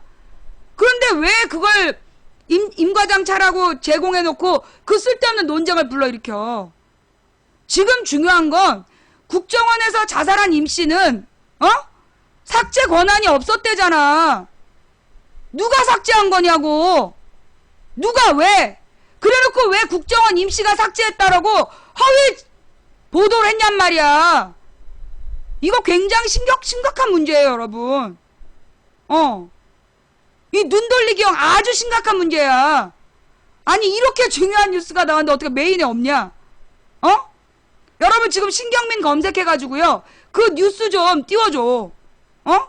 신경민 그다음 얼마 더 웃긴 거. 내가 신경민을 딱 검색했다. 그랬더니 어떤 신문이 정확도 1위로 나오냐? 국제신문. 연합뉴스도 썼고 다른 뉴스도 다 썼어. 그런데 제일 위에 올라온 게 국제신문이야. 잘 모르는 신문. 그래갖고 내가 국제신문밖에 기사를 안 썼어? 기사 더보기 들어가니까 죄 썼더만. 다른 사람들 다른 뉴스들도 썼는데 가령 뉴시스라든가 연합뉴스 같은 경우에는 그런 뉴스를 많이 하기 때문에 당연히 그런 게 메인으로 올라가야 되잖아. 근데 일부러 이름 없는 국제뉴스, 국제신문을 메인으로 딱 띄운 거야. 그래서 그걸 작업한 거죠. 그쪽으로 유도해서. 아마도 가장 내용이 부실했던 뉴스 같아. 가장 부실한 뉴스를 띄워놓고 거길로 사람들의 시선을 끌은 거야. 그러니까 그 유서도 말이 안 된다는 거예요. 국제신문, 아니 삭제 권한이 없는 직원이 어떻게 삭제를 해? 국정원 내규에 거기다 전출 간 사람이 4월에 그 일을 하다가 전출을 간 사람이 거기다 삭제 권한도 없는 4급 직원이 임의대로 혼자 삭제를 하고 자살을 했다? 그게 말이 되냐고. 삭제 권한이 없는데. 지방신문을 가지고 그걸 메인으로 네이버 메인에 국제신문이 제일 위에 뜨게 조작을 해놨더라고. 이게 뭐냐면 내가 그랬잖아. 네이버에서 5만 개의 아이디가 움직인다. 네이버 5만 개 아이디가 국제신문 클릭을 한 거지. 그럼 국제신문이 메인으로 떠. 그래서 좀 더 영향력 있는 모든 사람이 보는 신문이 아닌 걸로 별로 안 중요한 것처럼 딱 조작을 해놨더라고. 지금요. 그 누구야 신경민 신경민 저기 뉴스를 검색해가지고 그걸 메인으로 띄워내야 돼. 많이 알려야 돼요. 예. 예. 네이버 드립 고소하겠습니다. 고소해봐. 너 네이버야? 고소해봐. 예. 자, 그래서 지금 이 신경민, 아니, 이게 다음도 그래요. 지금 다음도 신경민 뉴스가 메인에 없어. 다음은 지금 신경민 뉴스가 메인에 나왔어요? 내가 아까 30분 전인가 1시간 전에 봤을 때 다음에 없었어. 지금 다음에는 메인으로 떠요? 신경민 뉴스가? 다음도 메인에 없대잖아. 거봐, 메인에 없다니까? 지금 네이버나 포털에 메인 뉴스에 그게 없어. 작업을 한 거야. 5만 개의 아이디로 작업을 해가지고, 예. 지금 이 뉴스를 숨긴 거야. 그래서 여러분들이 어떻게 해야 되냐 하면, 이 신경민 뉴스에 대해서, 가령, 물론 팩트TV 뉴스도 좋은데, 사실 이거는 온 국민이 알아야 될 뉴스잖아요. 온 국민이 알아야 될 뉴스면, 온 국민이 아는 뉴스를 이용하세요. 가령 연합뉴스. 저기잖아. 메르스 사태로 모든 사람들이 연합뉴스 속보를 봤잖아. 연합뉴스 기사가 자세하면 연합뉴스를 먼저 올리세요. 그러니까 그 연합뉴스의 기사 쓰고 그 다음에 그 밑에 팩트TV나 한겨레를 같이 붙여서 그래서 관련 뉴스가 많다라는 그걸 하나의 그 SNS 게시물을 만들어 갖고 뿌리세요. 이거 널리 알려야 돼. 예. 연합뉴스 같은 거를 딱 올리면 사람들이 연합뉴스는 객관적인 줄 알거든. 아닌데 어쨌거나 연합뉴스도 다뤘다. 연합뉴스 올리고 그 다음에 뭐 세계일보도 올리고 한겨레신문도 올리고 팩트TV도 올려서 모든 언론사가 다뤘다는 거 그거를 딱 보여주면서 요거를 뿌리셔야 돼요. 이거 진짜 온 국민이 알아야 될 뉴스야. 아무도 몰라. 왜? 포털 메인에 안 나와. 포털 메인에 안 나와. 그래서 아무도 몰라. 이 뉴스를요 메인으로 띄워주셔야 돼요. 그러니까 여러분들이 SNS에다가 뉴스 제목 쓰고 그 다음에 그 뉴스 주소 링크 시키고 링크 주소 올리시고 그래서 카톡으로 또는 텔레그램으로 널리 알려주셔야 돼요. 이런 뉴스가 중요해. 가만 보면 이제 카톡 같은 데나 텔레그램에 카톡이나 다시 얘기를 하라고요? 요 얘기 다시 그래. 진정. 내가 너무 흥분해가지고 미안해. 알아들었어요? 예.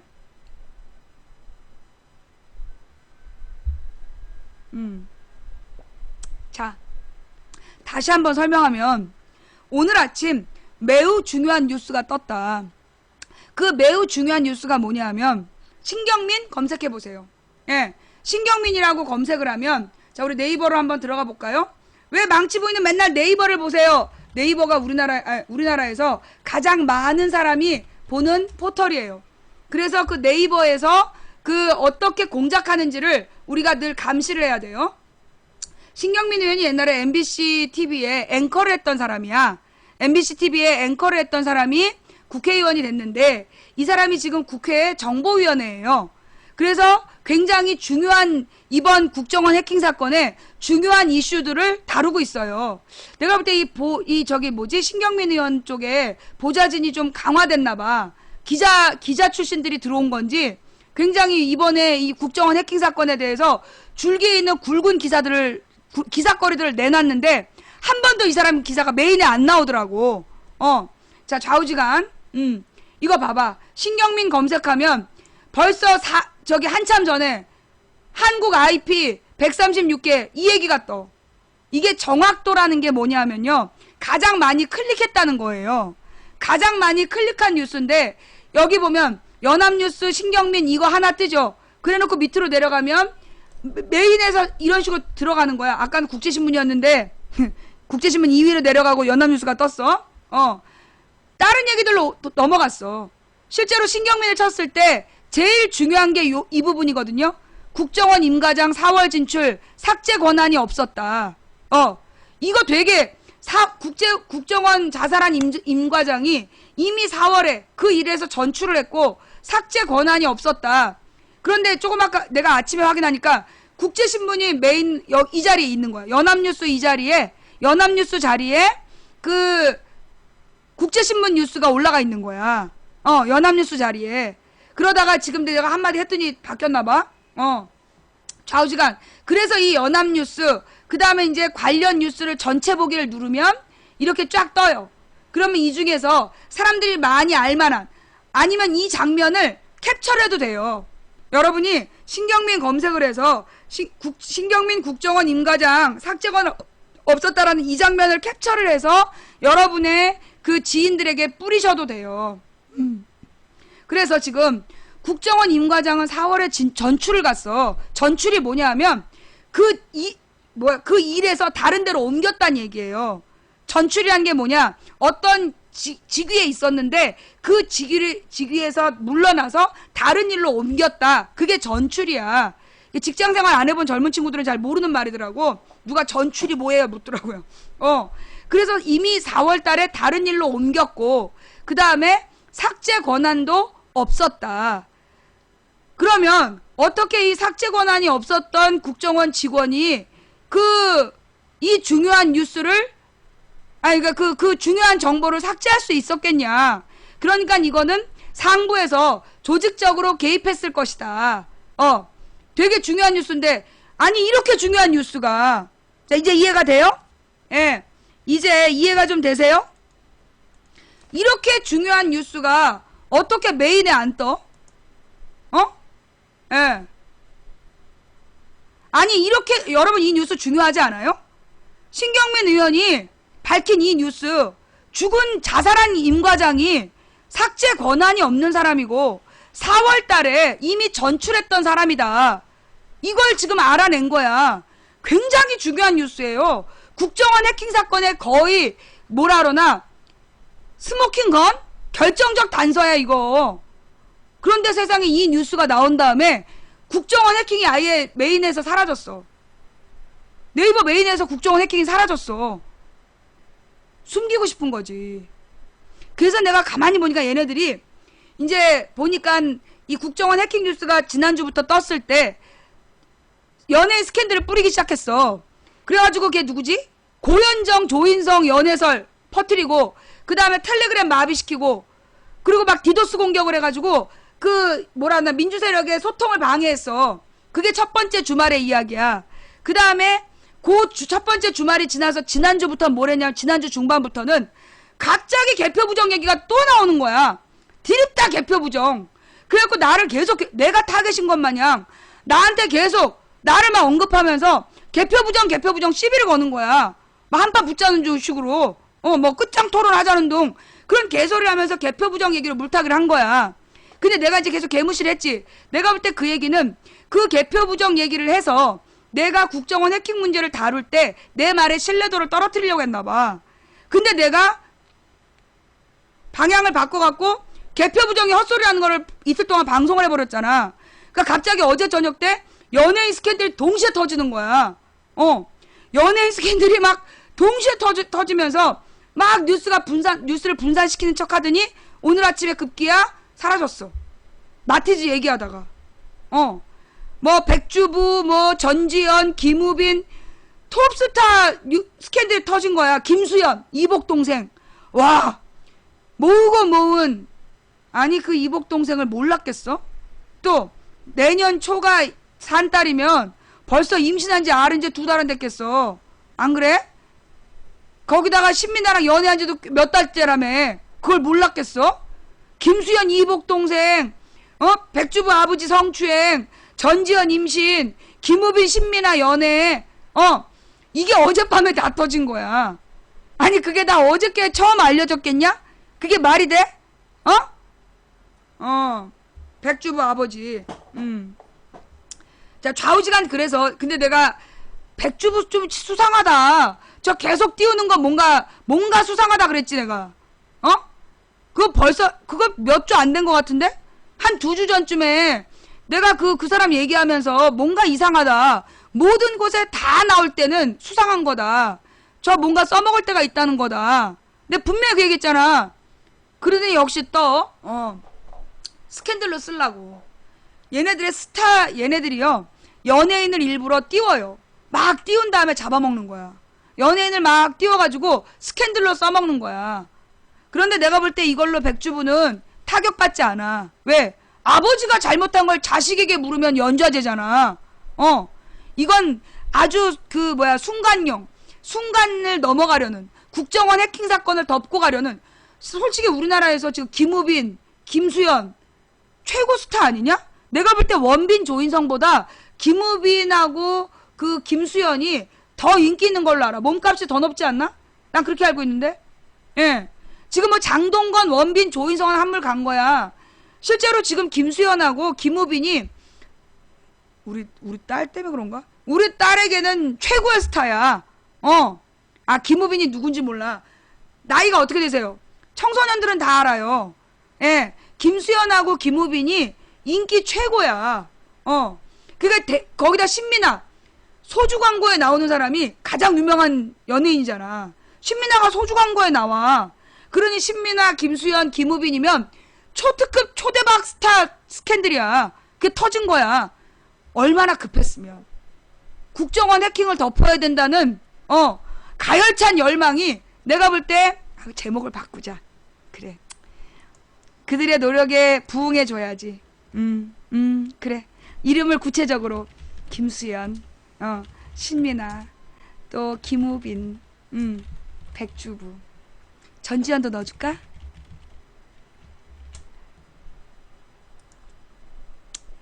자, 니들이 원하는 게 그거 아니야. 그럼 나도 부응해줘야지. 그들의 열망에 부응하는 거예요. 예. 얼마나 급했으면 연예인 스캔들을 뿌리냐고. 여러분, 언제 이런 일이 또 있었냐면요. 이렇게 초특급 스타들의 어마어마한 스캔들 22가지인가가 동시에 터진 적이 있었어. 그게 언제냐? 삼성 엑스파일이라고 터졌을 때. 그게 2005년에서 6년경이었는데 2005년 아니면 내 기억에는 6년 가을 정도 됐을 것 같아. 아니야. 6년 여름 가을 뭐 이 정도였을 것 같은데, 그게 뭐냐면 그 삼성에서 우리나라의 판검사들한테, 삼성에서 우리나라 판사, 검사, 고위 공직자들한테, 국회의원들, 이런 사람들한테 용돈 줬다. 돈 주고 뇌물 줘서 그래서 키우고 있다. 그런 명단이 공개가 됐어. 그게 삼성 엑스파일이야. 삼성 엑스파일 사건이 바로 2005년에서 6년에 있었던 사건인데, 그게 왜 터졌냐 하면 삼성이 검사, 판사, 고위공직자 이런 사람들한테 뇌물 주고, 관계를 뭐 골프 뇌물, 그 다음에 무슨 뭐 명품 시계 뭐 이런 걸로 뇌물 주고 있다라는, 누가 얼마 받았다는 명단이 떠버린 거야. 그게 삼성 엑스파일이야. 그 삼성 엑스파일인데, 그 삼성 엑스파일을 그게 또 터졌어. 그러자 갑자기 그 며칠 뒤에, 한 2, 3일 뒤에 연예인 엑스파일이 터진 거야. 그리고 그 당시에 우리나라 톱스타들, 뭐 누가 도박을 해서 도박빚이 많아서 누구랑 강제로 결혼을 했다는 둥, 뭐 재벌의 뭐 세컨드였던 여자랑 결혼했다는 둥, 어느 여배우랑 무슨 언론인 사장이 붕가붕가 하다가 언론인 사장이 복상사를 했다는 둥, 그런 얘기가 20몇 가지가 터진 거야. 그런데 그 20몇 가지가 터진 그 연예 정보가 어디서 터졌냐 하면, 그게 소위 그 CJ라는 기획사, 제일기획인가? 연예기획사에서 스타들, CF를 찍기 위해서 스타들에 대한 정보를 수집해 왔다는 거야. 그런데 부정적인 소문들을 수집해 왔는데 그 내용이 갑자기 해킹을 당했다. 그러면서 그게 터진 거야. 난리도 아니었어. 그런데 그 제일기획도 내나 삼성 계열사야. 삼성가야. 삼성 가문하고 통하는 기획사에서 연예인 엑스파일이 터져가지고 온 국민이 연예인 엑스파일을 다 돌려봤어. 다 돌려봤잖아. 그래갖고 그 유명 여배우는 한 10여 년 우리나라에 안 나타나, 뭐 7, 8년 동안 우리나라에서 활동도 못했어요. 예.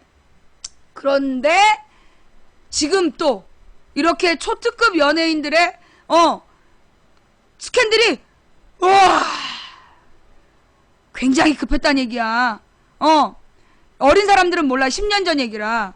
10년 전 얘기라서 연예인 엑스파일을 모를 거예요. 그 연예인 엑스파일이 그렇게 터진 사건이야. 예. 그 여배우가 누군지 난 몰라요. 이름을 모르는 여배우였어요. 그 당시 되게 유명한 여배우였다는데, 하여튼 그랬어.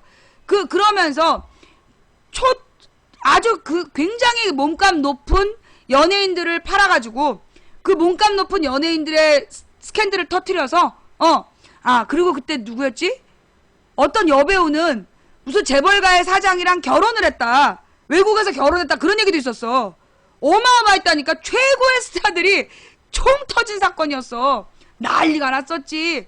그래서 결국 삼성 엑스파일을 아무도 몰라. 여러분, 삼성 엑스파일은 모르고 연예인 엑스파일은 들어본 사람들이 있단 말이야. 그게 연예인 엑스파일을 터뜨려서 삼성 엑스파일을 덮은 거야. 예. 삼성 엑스파일을 덮은 거예요. 그게 뭐냐? 이게 3S 정책이라는 거야. 3S 정책이라는 게 뭐냐 하면 국민들의 눈을, 국민들이 정치적인 문제에 관심을 가져야 되는데 그걸 딴 데로 돌리는 거야. 그래서 스포츠, 그 다음에 섹스, 그 다음에 스크린. 여기서 스크린이라는 게 뭐냐면 영상자료. 지금은 야동이겠죠? 야동이나 동영상. 여러분, 오늘 또 하나 사회면 뉴스로 보복성 포르노 동영상. 보복성 포르노 동영상이 문제입니다. 피해자들 인터뷰 막 나오고. 감이 안 와? 연예인 스캔들이 대거 터진 다음에 보복성 포르노 동영상 뉴스가 어제 저녁부터인가 오늘 아침부터야 쫙 뜨더라고요. 예. 이게 뭐야? 세 가지를 이용하는 거야. 섹스, 스크린, 그리고 스포츠. 스포츠는 뭐냐? 그 농구 감독 가짜 농구 감독 사기친 거, 뭐 최홍만 무슨 사기 혐의 무혐의 이런 거. 그래서 스포츠 스타들에 대한 그리고 타이거 우주 얘기. 며칠 동안 타이거 우주더러 은퇴하라고 미국 언론이 난리가 났다. 타이거 우주가 지난번에 컷오프 된 거 한 몇 주 됐거든? 근데 요즘에 타이거 우주에 대해서 마치 미국 언론이 계속 얘기하는 것처럼, 예. 한마디로 스포츠 스타들의 뉴스가 많아졌어. 섹스 동영상 뉴스가 많아지고, 연예인 스캔들의 뉴스가 많아졌어. 그럴 때는 반드시 숨기고 싶은 정치면이 있다. 예. 이게 3S 정책이에요. 근데 지금 그걸 막 대량 살포 중이야. 다급했단 얘기야. 왜? 사람이 죽었어요. 국정원 직원이 유서를 써놓고 죽었어. 그런데 그 유서 내용을 아무리 봐도 죽을 이유가 없어. 법대로 했고, 민간인 사찰 안 했고, 그런데 자기가 삭제를 했는데 그건 자기 실수고, 그것 왜 죽냐고. 잘못하지 않았는데 왜 죽었냐고. 그런데 그 국정원 직원의 죽음이 야당이 정치 공세를 해서 죽었다라고 그랬는데 알고 보니까 이 국정원 직원이 국정원 내부에서 4일 동안 강도 높은 내부 감사를 받았대. 그러면서 부인이랑 딸까지 국정원에서 감찰했다는 거야. 그러니까 이 국정원 임씨는 뭔가 다른 문제가 있었던 거 아니냐. 아니, 그 자료 삭제했다고 왜 부인하고 딸을 감찰해? 뭔 얘기야 지금. 이미 4월 달에 전출간 그 국정원 임씨를 4일 동안 강도 높게 감찰했다는 거야. 감사를 했대요. 그러면서 부인하고 딸까지도 국정원에서 연락을 했다는 거야. 그러면 이거는 이 국정원 임씨와 다른 문제가 있을 수 있다는 거지. 그런데 이걸 갖다가 누구에게 지금 이 국정원 해킹 사건을 임씨의 자살로 마무리하려고 그랬어. 그러면서 더 이상의 야당의 공세를 중단해라. 그러면서 막 월요일이었잖아 그게. 월요일에 국정원 직원 일동이라는 성명서가 나오면서 야당은 더 이상 정치 공세를 중단해라. 근데 국정원 직원들이 우리는 언제 서명 안 했다. 서명도 안 했는데 왜 일동이냐. 문제가 제기된 거야. 문제가 제기가 되고 그런 상황인데 내가 볼 때 이건 국정원에서 나온 제보야. 국정원 임씨가 삭제 권한이 없었다는 국정원만 아는 얘기야. 국정원 임씨가 4월 달에 전출을 했고 그리고 4급이라서 삭제 권한이 없다라는 내규는 국정원만 알아. 그걸 신경민 의원한테 누군가 줬다는 얘기잖아. 뭐 요구를 했는지 모르겠지만 좌우지간 지금 국정원 임씨가 자살할 근거가 없어. 자살할 이유가 없는 거야. 만약 이건 국정원 해킹 때문에 자살했다는 건 아니라는 거지. 자살했다면 다른 이유로 자살한 거고 지금 국정원 임씨가 해킹 때문에 자살했다는 건 지금 말이 안 되는 상황이에요.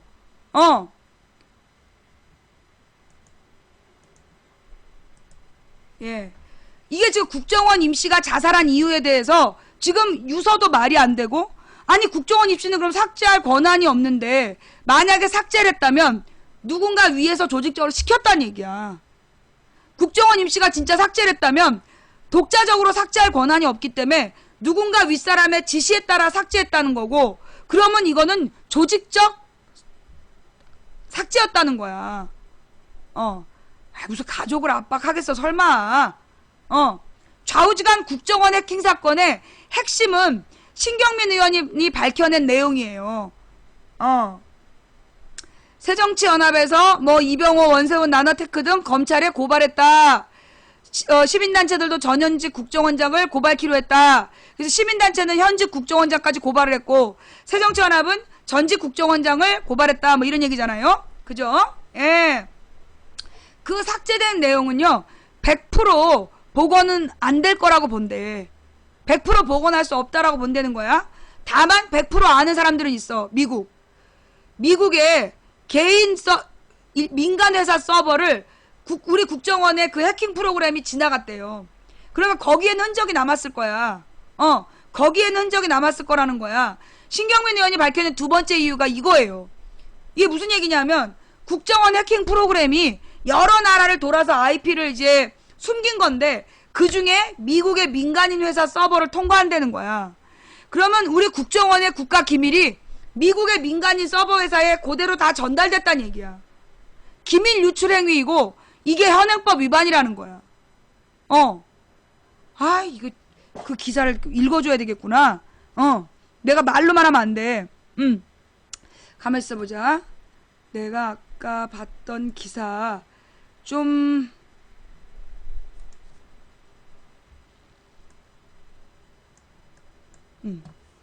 내가 너무 흥분해가지고 이게 너무 중요한 뉴스라서. 자, 우리 건빵들 알아듣겠어요? 지금 뉴스가 뭔지 잘 모르는데, 뉴스가 잘 뭔지 모르는 사람들 지금 상황이 심각한 거 이해하겠어요? 어떤 건빵이 또 나한테 아침에 신경질 냈어. 망치야, 말이 너무 어려워서 못 알아듣겠다. 알아듣겠어요? 예. 자, 얘기할게요. 보세요. 신경민 죽은 임과장 삭제 권한도 없고 4월에 전출돼. 그리고 국정원 데이터가 미국 서버 이용. 그래서 새정치민주연합의 신경민 의원은 국가정보원 해킹 의혹과 관련해 자살한 임모 과장이 지난 4월 전출됐으며, 한마디로 보직이 이동됐다는 얘기야. 딴 데로 옮겨졌다는 얘기야. 삭제 권한이 없었다며 데이터 삭제에 국정원의 조직적 개입 의혹이 있다고 주장했다. 아마도 이 국정원 임씨는 다른 문제로 4월 달에 문제가 됐던 것 같아. 그래서 전출되고, 그리고 조사를 받았겠지. 또 국정원 해킹, 이건 내 추측이에요. 4월 달에 전출되고 삭제 권한이 없었던 임모 씨가 왜 그 해킹 자료를 삭제했다고 거짓말을 할까? 또 국정원 해킹 데이터가, 이 두 번째 이야기. 국정원의 해킹 데이터가 미국의 서버를 이용한 관계로 우리 감청 정보가 노출될 가능성이 있음을 시사했다. 예. 국회 정보위원회 야당 간사인 신 의원은 23일 당 정책조정회의에서 이병호 국정원장이 국정원 현장 조사를 수용한 정보위원회 이후 임 과장이 숨지기 전날까지 4일간 무슨 일이 벌어졌는지가 중요해졌다면서 이같이 말했다. 신 의원은 숨진 임 과장은 지난 4월 타 부서로 전출됐고 4급 이하는 삭제 권한을 갖고 있지 않다는 것이 국정원 내규라고 지적했다. 이어 정보위 이전에 삭제했다고 가정하면 권한도 없는 4급 직원이 어떻게 삭제했는지, 윗선의 지시가 있었는지 의문이라고 했다. 그러나 만약 정보위 이후에 삭제했다면 집단적 조직적인 광범위한 삭제 가능성이 있다는 점에서 심각하다. 임 과장이 여기에 동원됐을 가능성이 있기 때문이라며 철저한 조사와 수사를 요구했다. 굉장히 중요한 뉴스란 감이 와, 안 와?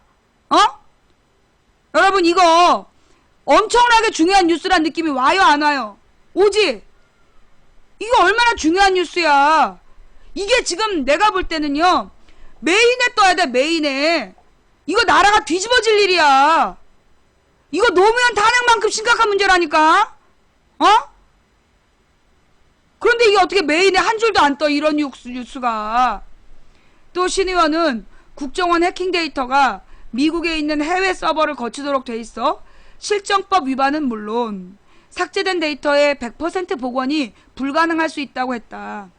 캐나다 토론토 대학의 비영리 연구팀인 시티즌 랩의 작년 2월 보고서를 이용한 신 의원은 국정원의 해킹 데이터가 미국 시카고의 회사 서버를 통해 지나간다며 이탈리아 해킹팀 업체가 의도적으로 미국 서버를 이용한 것이다.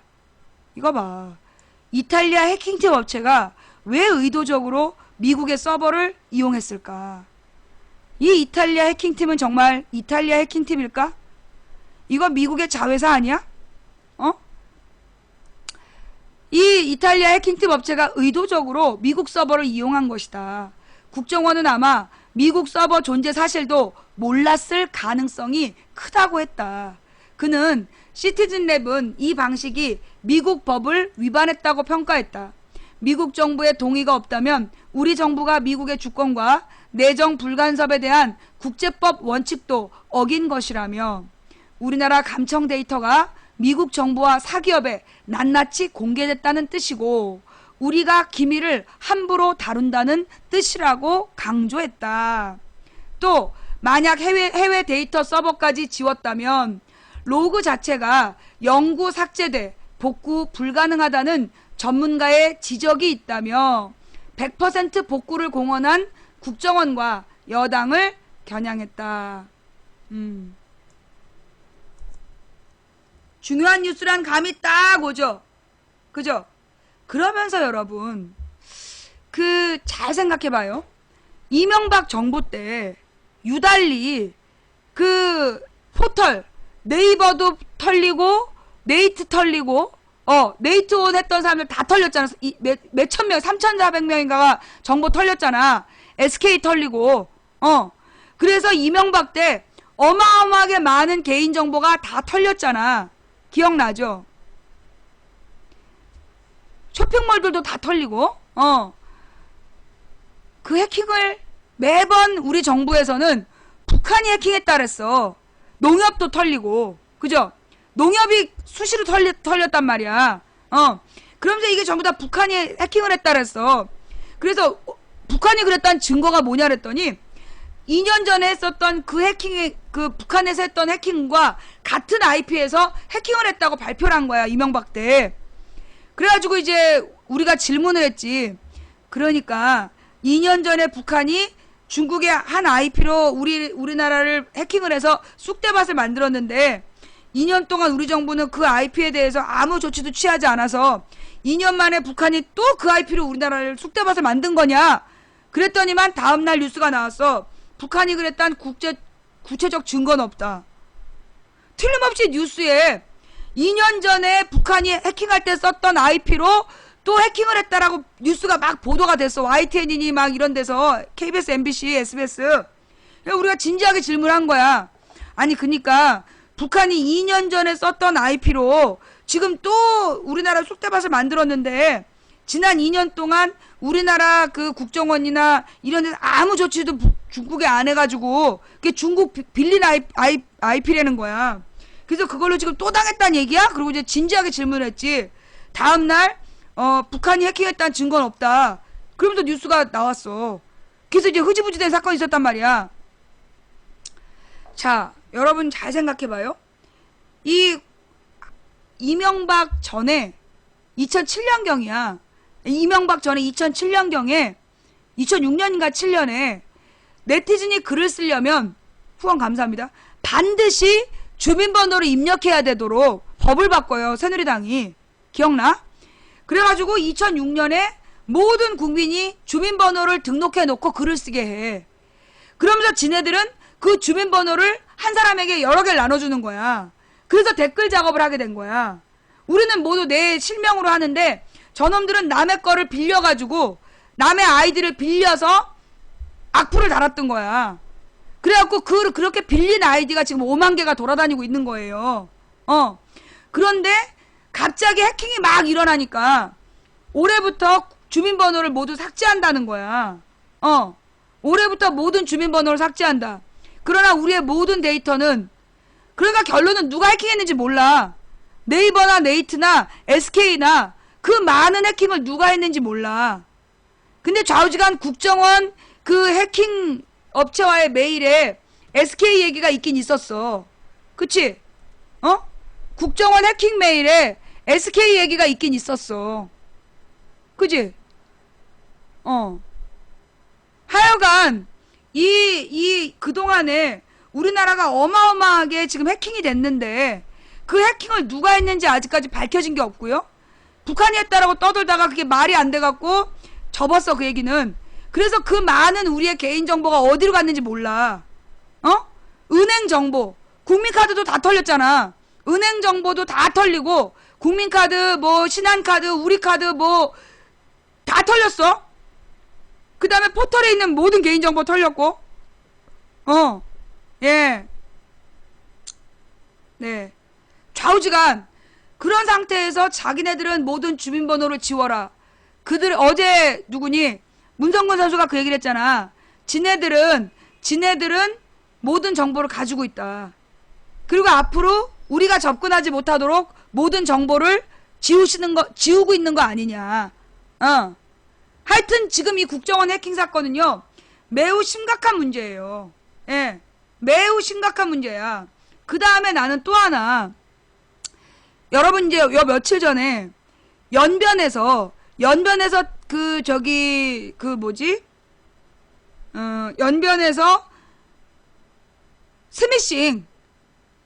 스미싱이라 그러나, 왜 전화해가지고 그 사기치는 애들, 전화 사기, 보이스피싱. 연변에 보이스피싱 두목이 잡혔어. 대구 호텔에서. 연변에서 보이스피싱으로 200억인가를 가로챈 두목이 대구로 신혼여행을 와서 대구의 호텔 앞에서 잡혔대. 나는요, 200억이나 사기를 친 보이스피싱 업체 대표가 아무것도 볼 거 없는 대구에 이 여름에 신혼여행을 왔다? 좀 이상하지 않아? 그걸 중국 공안이 알려줘서 잡았다는데, 아니 바보 등신이 아닌 다음에 대구가 우리나라에서 극서지야, 극서지. 대구가 우리나라에서 남한에서 가장 더운 데라고. 이 여름에 대구에 신혼여행을 200억을 사기친 보이스피싱 사장이? 좀 이상해. 대구 사람도 여름에 도망가고 싶은 대구를. 자, 그러면서 또 하나 관련된 뉴스, 관련이라기보다 또 다른 뉴스인데, 여러분 국정원에서요, 자, 잘 들어. 이건 별개의 문제야. 별개의 문제지만 한번 생각해보자. 국정원에서 유호성 간첩 증거 조작을 할 때 중국의 심양에 있는 조선족하고 거래를 했어. 중국 심양에 있는 조선족을 시켜서 중국 공안 문서를 위조했다고. 그 다음에 중국에서 보이스피싱 회사를 운영하는 애들이 누구다? 조선족 애들이다. 걔네들은 우리의 정보를 어디서 얻었을까? 어디서 얻었을까?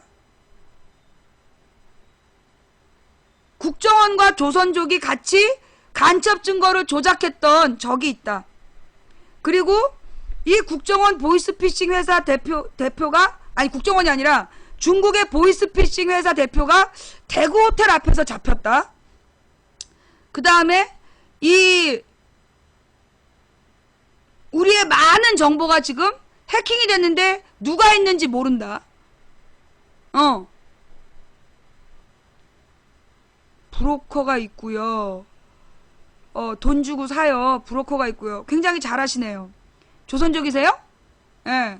뭐 조선족 보이스피싱 업체에서 근무하세요? 당연히 우리도 알고 있죠. 우리의 정보를 뭐 10원에 팔았다, 20원에 팔았다 알고 있어요. 예. 근데 굳이 지금 막 열심히 설명하시는 게 왠지 연변에서 활동하시는 보이스피싱 업체로 보인단 말이야. 이럴 땐 그냥 조용히 있으시면 돼요. 예. 좌우지간 우리의 정보를 누군가 돈 받고 팔았어. 그런데 하여튼 우리의 정보가 거래되고는 있어. 그걸 거래하는 게 누군지는 몰라. 잘 들어. 잘 들어. 내가 국정원이 연변 조선족한테 우리 개인정보를 팔았다라고 얘기했어? 그런 얘기 안 했어. 난 분명히 그렇게 얘기하지 않았어요. 어디 딴 데 가서 헛소리 하지 마. 나는 국정원이 이 연변의 조선족이 우리나라 국민을 해킹하도록 했다라거나 국정원이 연변 조선족한테 우리 개인정보 팔았다라고 얘기한 적 없어. 다만 팩트는 국정원이 연변 조선족 조직하고 같이 유우성의 간첩 증거를 조작하기 위해서 증거 조작한 공안문서를 조작했던 전적이 있다. 거기 관련된 조선족이 몇 명 있다. 이게 팩트.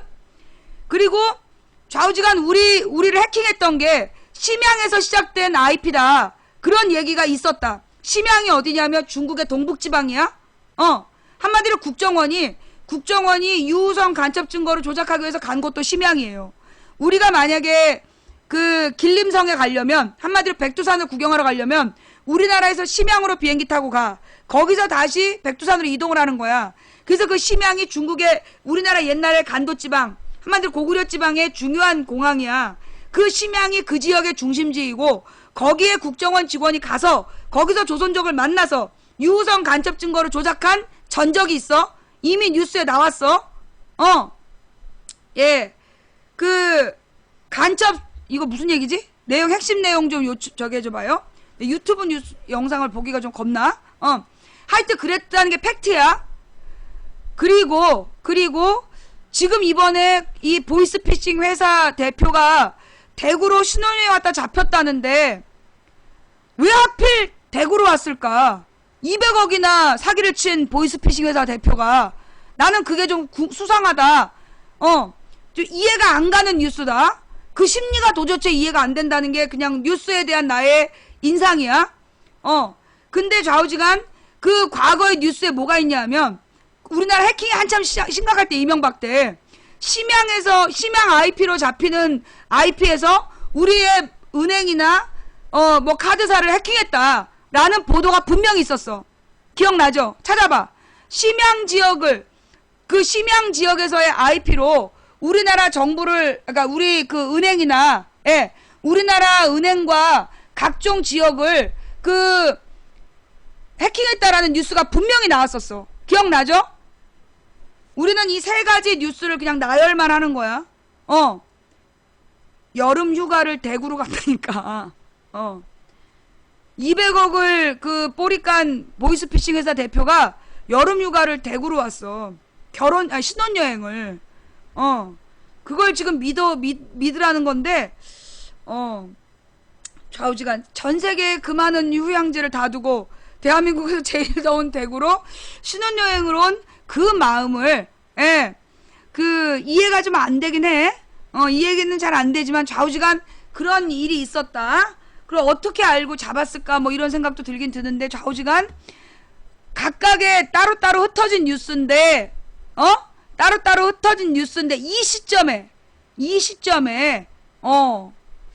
엎드려서 썼잖아. 국정원은 어떻게 알았을까? 저 내용이 뭐죠? 시사인 내용 엎드려서 썼잖아. 국정원은 어떻게 알았을까? 저 내용이 뭔지 우리 저기 함께 읽는 뉴스에 올려주세요. 좌우지간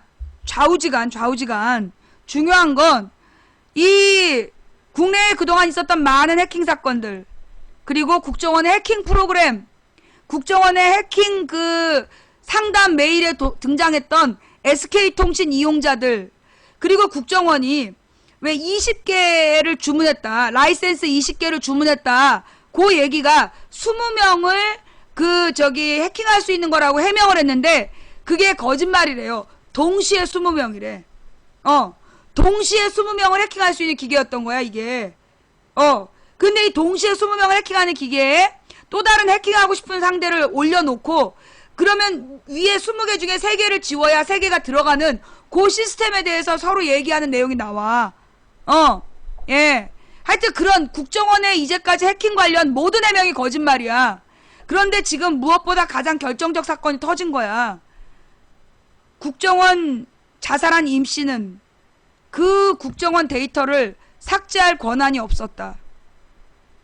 그럼 왜 삭제했단 유서를 쓰고 자살을 해? 어? 국정원에 지금 자살한 임씨가 국정원 직원 임 과장은 실제로 국정원의 그 해킹 데이터를 삭제할 권한이 없었대요. 삭제할 권한도 없고 무엇보다 이 사람이 부서를 옮긴 게 지난 4월이래. 이미 3개월 전에 부서를 옮긴 사람이 3개월 뒤에 권한도 없는데 와서 그 중요한 데이터를 지웠다? 삭제할 수 없는데? 어떻게 된 거지? 그런데 중요한 건 이렇게 중요한 뉴스가 왜 메인에 안 뜨지? 네이버도 다음에도 포털 메인에 안 떠. 신경민의 이 뉴스가 아예 언급도 안 돼. 그러면서 전병헌이 얘기한 그 마티즈 얘기만 메인에 떠 있어.